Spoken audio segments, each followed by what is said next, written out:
नमस्कार, prime news देख रहे हैं आप और मैं हूं आपके साथ आदित्य सिंह। स्वागत है आपका हम यूपी के लोग में। इस बुलेटिन में हम बात करेंगे उत्तर प्रदेश की तमाम बड़ी खबरों की, लेकिन शुरुआत करते हैं लखनऊ के साथ, जहां केजीएमयू धर्मांतरण मामले में बड़ा खुलासा हुआ है। शिकायत के बाद केस को दबाने की कोशिश की गई।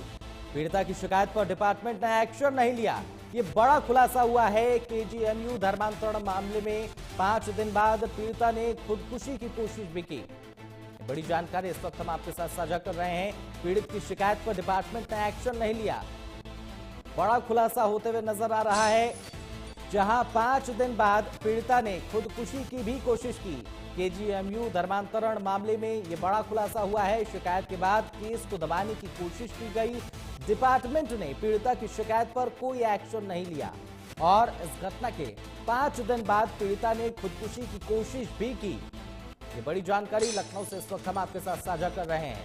केजीएमयू धर्मांतरण मामले में बड़ा खुलासा होते हुए नजर आया है। डिपार्टमेंट पर लापरवाही के आरोप लगे हैं। इस खबर पर तमाम जानकारी के साथ हमारे सहयोगी आशीष वर्मा लखनऊ से ही फोन लाइन पर जुड़ चुके हैं। रुक कर लेते हैं उनका। आशीष, क्या कुछ ताजा अपडेट है इस मामले को लेकर? आरोप लग रहे हैं, बड़ी लापरवाही का आरोप है कि डिपार्टमेंट ने पीड़िता की शिकायत पर कोई एक्शन नहीं लिया। लापरवाही के आरोप है। साथ ही जानकारी ये भी है कि लगभग 5 दिन बाद पीड़िता ने सुसाइड की भी कोशिश की थी। आशीष, बिल्कुल, अगर देखा जाए जिस तरीके से लखनऊ के केजीएमयू अस्पताल का ये पूरा मामला है, धर्मांतरण और लव जिहाद का ये पूरा मामला है, पीड़िता ने जिस तरीके से आरोप लगाया है कि केजीएमयू प्रशासन ने अभी तक की किसी भी तरीके की कोई भी बड़ी कार्रवाई नहीं की है। हालांकि केजीएमयू ने बीते दिनों जिस तरीके से प्रेस कॉन्फ्रेंस की थी और धर्मांतरण के मामले में पूरी प्रेस कॉन्फ्रेंस की थी, और इसी में बिल्कुल केजीएमयू की जो विशाख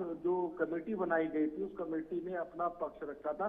कमेटी ने बकायदा रिपोर्ट सबमिट की थी और रिपोर्ट में कहा था कि डॉक्टर रमीज के खिलाफ कड़ी से कड़ी कार्रवाई की गई है। डॉक्टर रमीज को केजीएमयू से सस्पेंड कर दिया गया है। डॉक्टर रमीज का जो मेडिकल सर्टिफिकेट होते हैं वो भी कैंसिलेशन के लिए भेजा गया है। तो ऐसे में केजीएमयू प्रशासन ने बकायदा एक तरफ कार्रवाई भी की है, लेकिन पीड़िता का आरोप है कि इस कार्रवाई से पीड़िता संतुष्ट नहीं है। पीड़िता को इससे बड़ी कार्रवाई चाहिए थी, जिस वजह से पीड़िता ने सुसाइड करने का भी प्रयास किया था। तो ऐसे में अगर देखा जाए तो डॉक्टर रमीज की गिरफ्तारी हो चुकी है। डॉक्टर रमीज और रमीज के जो माता पिता है उनकी भी गिरफ्तारी हो चुकी है। लेकिन सबसे बड़ा सवाल यही खड़ा होता है कि एक उत्तर प्रदेश का इतना बड़ा मेडिकल इंस्टीट्यूट है और मेडिकल इंस्टीट्यूट में जिस तरीके से धर्मांतरण का खेल चल रहा था, ये अपने में सबसे बड़ा सवाल खड़ा करता है। हालांकि अब जिस तरीके से इसमें एसटीएफ का भी इन्वॉल्वमेंट हो चुका है, एटीएस का भी इन्वॉल्वमेंट हो चुका है। केजीएमयू प्रशासन ने बकायदा एसटीएफ को पत्र लिखा है कि एसटीएफ से पूरे मामले की जांच कराई जाए, तो वहीं अब एटीएस भी इस पूरे मामले की जांच कर रही है। क्योंकि धर्मांतरण के जिस तरीके से जो बयान, जो पीड़िता का बयान दर्ज किया गया, साथ ही साथ जो आरोपी का बयान दर्ज किया गया, उस बयान के आधार पर अगर देखा जाए तो अभी कई बड़े खुलासे केजीएमयू से होने बाकी है। क्योंकि धर्मांतरण के मामले में जिस तरीके से डॉक्टर रमीज मेडिकल की जो छात्राएं होती थी उनको निशाना बनाता था, और धर्मांतरण का बकायदा एक रेट निश्चित था कि जो मेडिकल की जो छात्र होती थी उनका 15 लाख रुपए होता था, जो नॉन मेडिकल की छात्र होती थी उनका 5 लाख रुपए था।